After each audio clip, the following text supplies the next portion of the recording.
Well, it's another wonderful question mark day to do a garden vlog.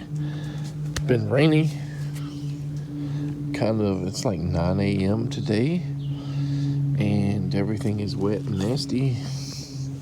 Kind of tired of the rain. I think maybe about two garden vlog videos ago, I talked about, Fruitwood Nursery, which is like amazing, a really amazing nursery to get scion wood and plugs. Plugs are basically rooted plants that are just small. They could be 2 inches or 10 inches or whatever. Not really gallon or 3-gallon size like you would get in a nursery. But they're usually a little bit cheaper. You can buy them in bulk or whatever. And I'm sure a lot of plant nurseries probably buy plugs, possibly even wholesale from this place.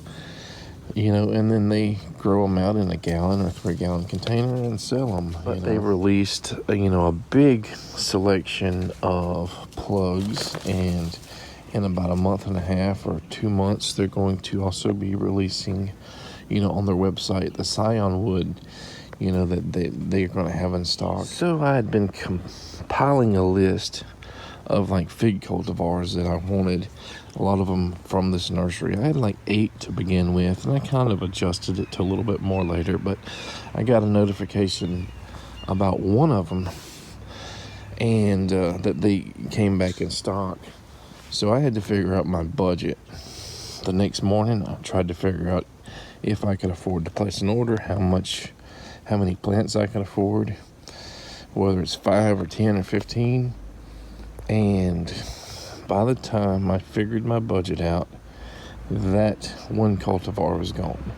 Hopefully it comes back. It could come back before the season's up, but possibly not. Hopefully some of the other cultivars that I had on my list will be put on there as well. That being said, I placed an order for some things that really weren't on my list.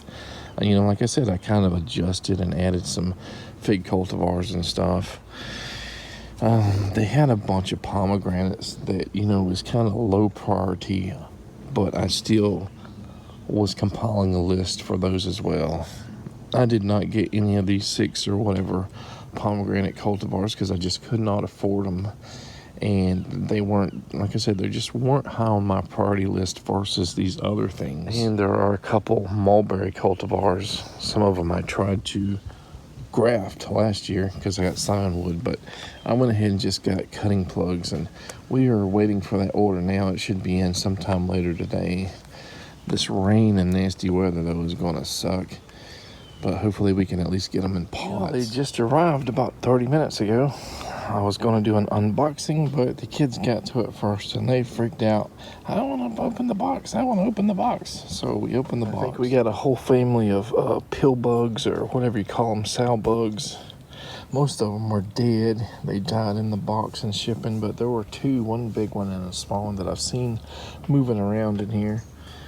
I guess that's an extra. So I probably would have been more hands-on with the camera today had the weather been right, had the kids not been absolutely crazy, even between the last take and now.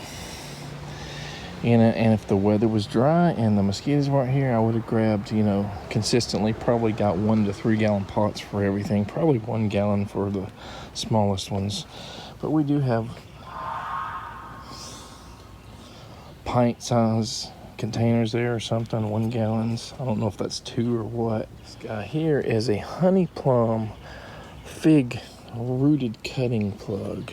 That guy is supposed to taste something like a honey fig or sugar fig and a plum. Here is an LSU Tiger, and pretty much any LSU Louisiana State University releases should be good for hot, humid areas like the deep south Louisiana, probably eastern Texas, and probably Mississippi, Alabama, Florida, Georgia. Little guy, I think they spelled it wrong. It says Flora, but I think it's like Floria. This is like a Bulgarian, I think, fig tree. It's the smallest one we have. As you can see, there's just green maybe an inch above the root there.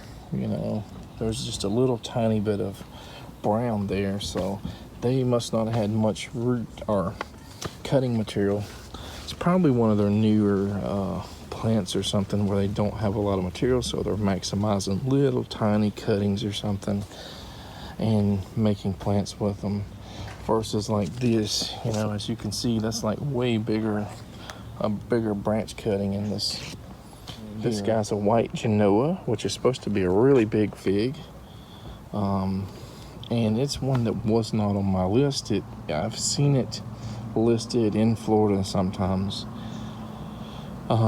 as doing well. I think I've seen a few as it not doing so well, so we'll see what happens. With mulberry is the Wellington, and if you've been watching us for a long time, you know that we had Wellington scion wood last season. We tried to graft it, you know, and every one of our mulberry grafts failed. We obviously have a lot of room for improvement, and right beside of it is the Collier, and another one that we had scion wood from that we did not have success with the scion wood. So far we've had 0 mulberries successfully grafted ourselves, and 0 American persimmons, 0 Asian persimmons, but we've had pawpaws. I think I've grafted apples pretty easily.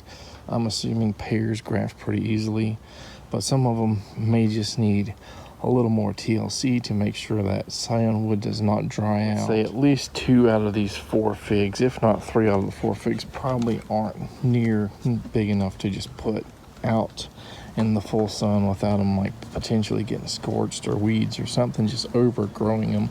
This guy here, this honey plum, may be big enough to do that, but we probably still need to just let it set in the shade for a season or half a season, let everything get you know, hardened off, you know, for next year, and maybe some of these other guys will be ready to plant in the ground by that time too. As far as the mulberries are concerned, I'm going to keep these in pots, so they're most likely going to be upsized in pots soon when they start growing and getting roots, and we're going to use these as mother trees so that we take cuttings off of it as they get bigger and try to root them for in-ground growing before we just put these in the ground and have them die. You would think this is wetlands area, you know, that these mulberries would just tend to do perfectly, but I've had a lot of mulberries I've gotten from outside sources just die, and we should not have a bad nematode issue here because this is swamp muck. It's not sandy Florida soil full of nematodes. But, you know, who knows, maybe the nematodes on the figs are different than the nematodes that attack mulberries.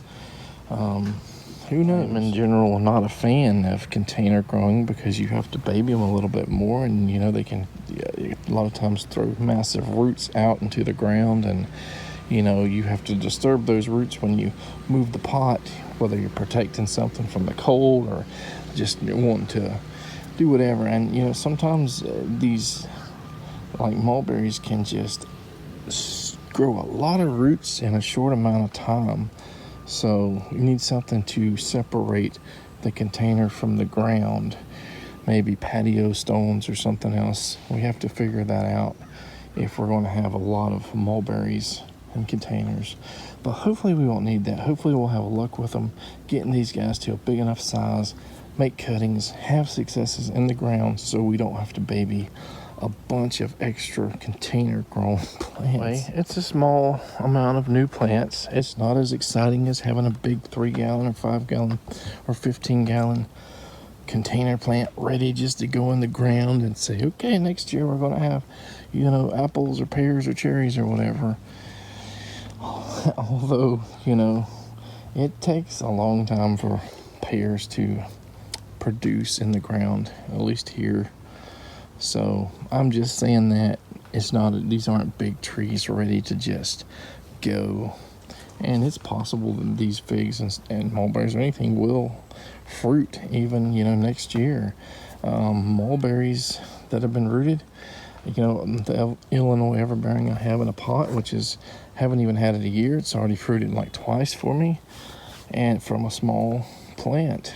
So who knows? Maybe the rest of the season will be exciting and we can get some more cuttings or at least plugs, probably both, and scion wood, and we'll have a more exciting end than the middle. This drought really destroyed $500-600 worth of plants, and it is not fun to lose that much money in one single season. Yep, it's boring. That's all right.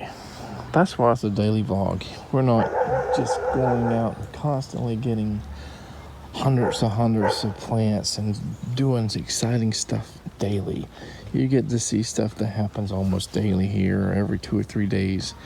And when you break a whole year or a whole season down to here's what happened today, here's what happened tomorrow, here's what happened last week on Tuesday.